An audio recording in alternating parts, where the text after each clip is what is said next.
guys, ngayon magluluto tayo ng adobong baka. Samahan niyo ako guys. Una, magpakulo muna tayo ng tubig. Ilagay natin ang baka. Takpan hanggang sa kumulo yan guys. Hintayin natin na kumulo yan guys.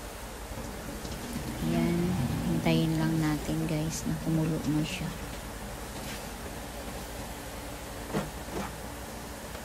Ayan, kumulo na yan guys. Kaya alisin na natin siya dyan sa pinagkuluan. I-separate natin yan guys. At itapon natin yung pinagkuluan niya. Ayan guys. Ihihiwalay na natin siya dyan dahil lumabas na yung dumi niya. Then, pagkatapos niya mahiwalay na guys, separate lang natin yan. At, tatapon na natin yung pinagkuluan. Then, magpainit tayo ng magpainit na tayo ng mantika. At, igigisa natin ang patatas guys. Hanggang sa mag-golden brown lang yung patatas. Ayan, mainit na ata ng mantika guys. Pagkainit ng mantika, ilalagay na natin ang patatas.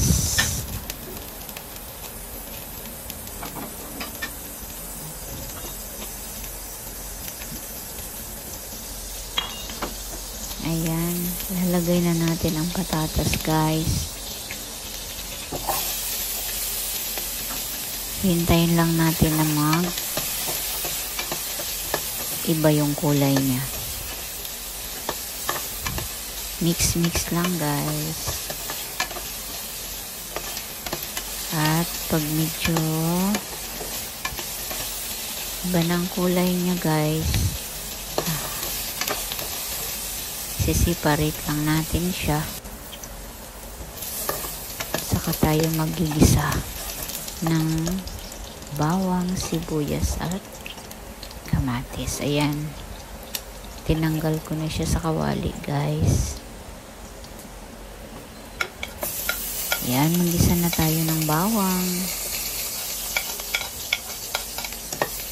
Halu-haluin lang. Susunod natin ang sibuyas guys. Ayan, palabasin lang natin ang aroma ng sibuyas guys. Then, susunod na natin ang kamatis.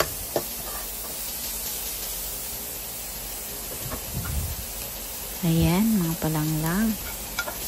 Susunod na natin ang kamatis. At palabasin natin ang katas ng kamatis.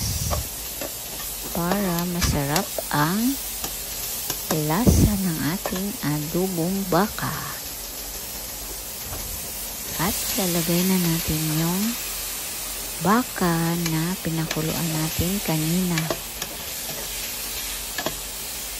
Ayan guys.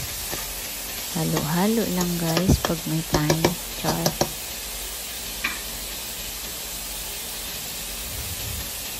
At maglagay na tayo ng toyo. 1/4 cup lang guys na toyo.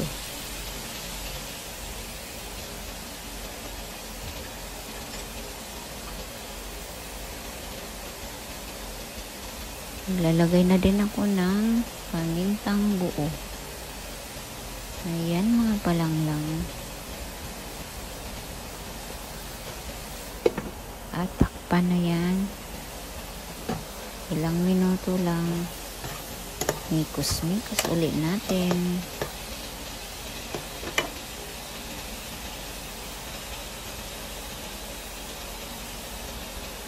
At naglalagay na din ako ng Knorr cubes beef.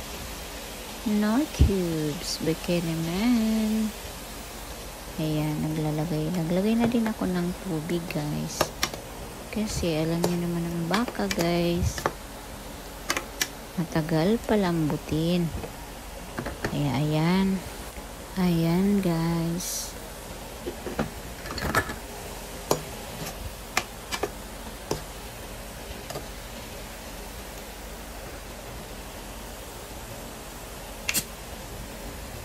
Lalagay na natin ang Sprite. Yan ang sikreto guys, pampasarap sa adobong baka.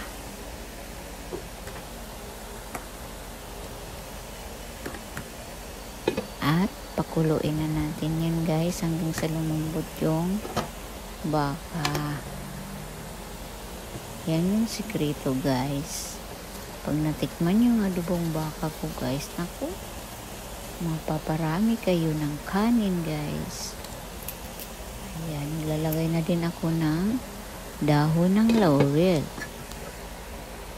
pampabango.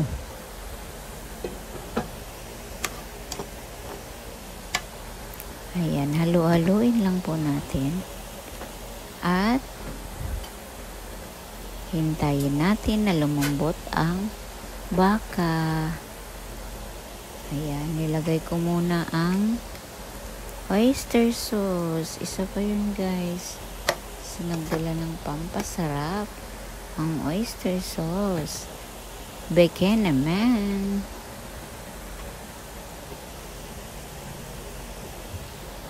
Oyster sauce, bacon naman.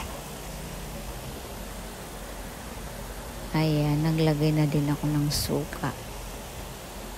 Ayan, huwag muna nating galawin ang suka guys.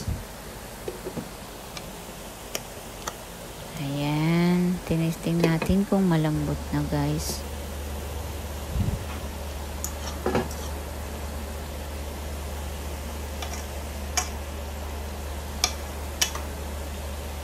Medyo malambot na pero kulang pa ng konti guys. Ayan guys, lalagay na tayo ng tubig para lumambot na ang ating baka. At maghintay tayo ng 1.5 oras guys para lumambot yung baka.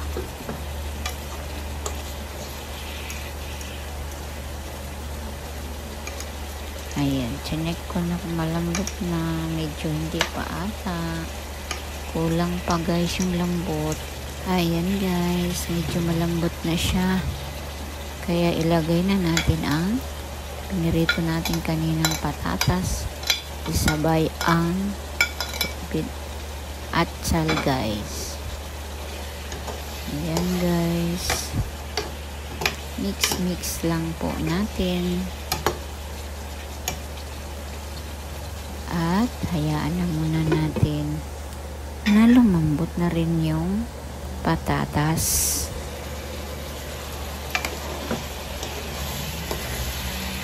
Ayan, tinignan natin guys kung kailangan lang i-reduce muna natin ang sabaw niya guys.